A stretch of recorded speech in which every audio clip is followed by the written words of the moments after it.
My first question, given that it's only 45 minutes for us, is in your lives and in your career, what do you feel were the key factors that led to your success story as to where you've arrived here today?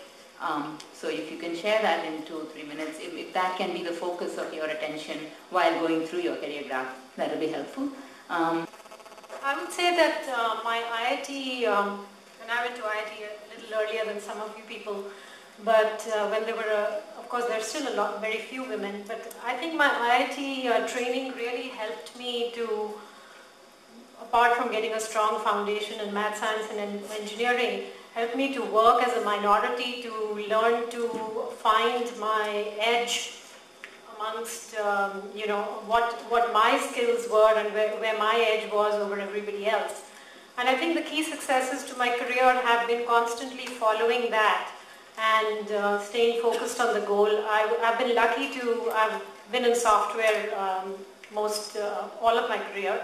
So I started in, I worked for some time, then I went in for a master's, and then I went back to work again. And I was lucky to be in a field, we've all been talking about technology, and which is growing very fast, so there's a lot of opportunity for creativity. There's a lot of opportunity for growing into management, and I found that I had, at an early stage, good management and organizational skills, so those were also some of the key factors. Eventually I went into entrepreneurship, where I liked the idea of being able to make a difference and having more autonomy. And today I'm lucky to have a good team to work with, and all the previous years of experience have helped me in this role. In fact, Ruma has kind of answered 2 more questions that I had.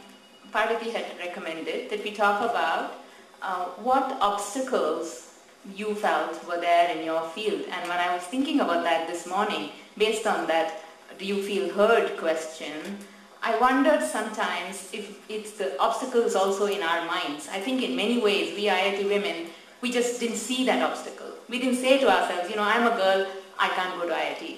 So I think right there, I think many times it's a self-perception thing. We kind of limit ourselves. So I also wanted to ask you, what outside obstacles did you feel there were, and what obstacles did you feel you kind of broke that barrier because of who you are? So that would be very interesting to me. And probably, Ruma, I think in some ways you have answered for yourself, because you are in a very, very male-dominated industry. So I think in some sense I would probably only ask the other 5. Thank you very much. I would agree with Shweta on some preconceived attitudes which faculty members at IIT had, and I'm sure all of us can relate to that, so I won't go into a lot of detail over that. But having worked in the software industry, where while it is true that there are a lot more women today, there were a lot less when we first started out, and what I had to deal with was these preconceived notions about women's roles. There were comments not so pleasant from your boss. Were you, making chapatis at home? Are you late at work because of that? And, all kinds of things like that. And one had to fight that. And there was also, if your nature tended to be a little bit, well, let's say not that loud, then it could get mistaken for a lack of urgency, because the culture was very macho, even today. And so that was another thing. And the old boy network was very prevalent, is very prevalent, where women are often excluded from the beer parties and important decisions are made.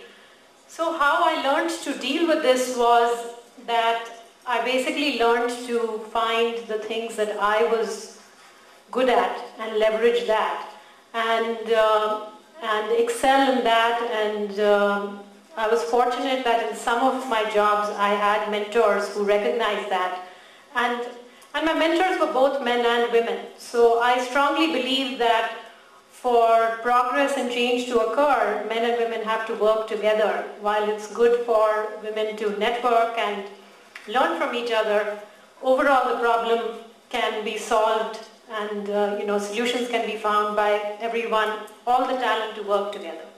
So that would be what I have to say. Great, thank you. I so apologize for rushing you folks around, but from 1 hour our time has been cut to 45 minutes.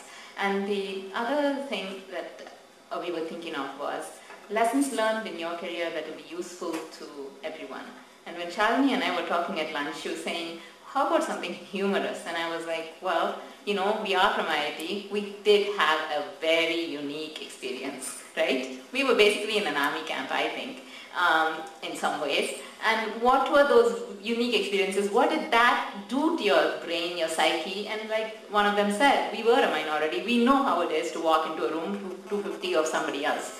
And we don't give a damn. And we are like, okay, I'm as good as you, and I'm going to be here. I don't care if the professor thinks something's wrong with me that I'm here. And, we go forward.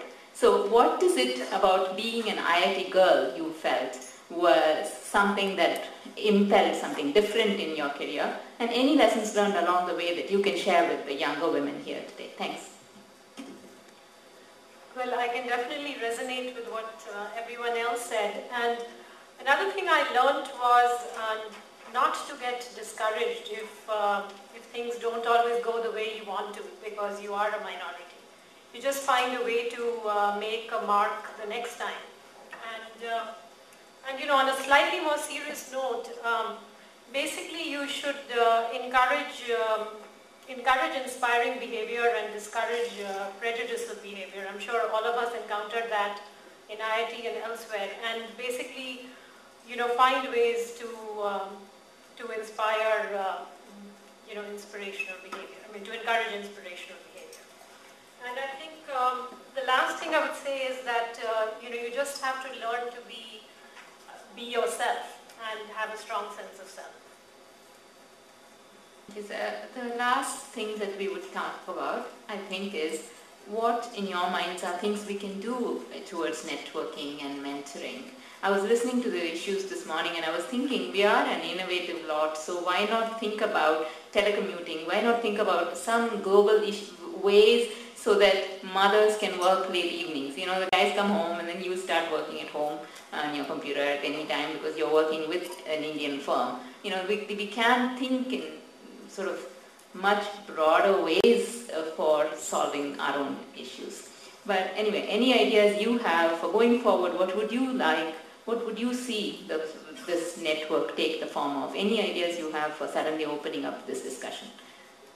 In an e-network or face-to-face frequently, how frequently? Any ideas would be great. Thank you.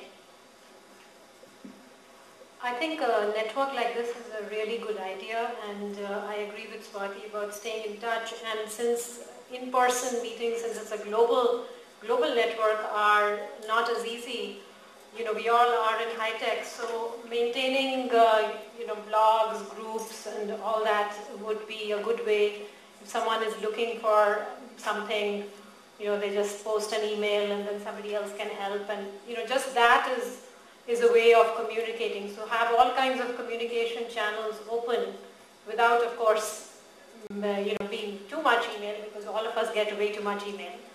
That would be a way to get started. And there could be local chapters, which could be a spin-off of this group, so that it's not just IIT Kharagpur or IIT Delhi or something. I think having all the IITs together is a good idea, so maybe just local chapters meet on a regular basis and then communicate what they learned to the whole group by email, so that way we can be connected. The whole global group can be connected.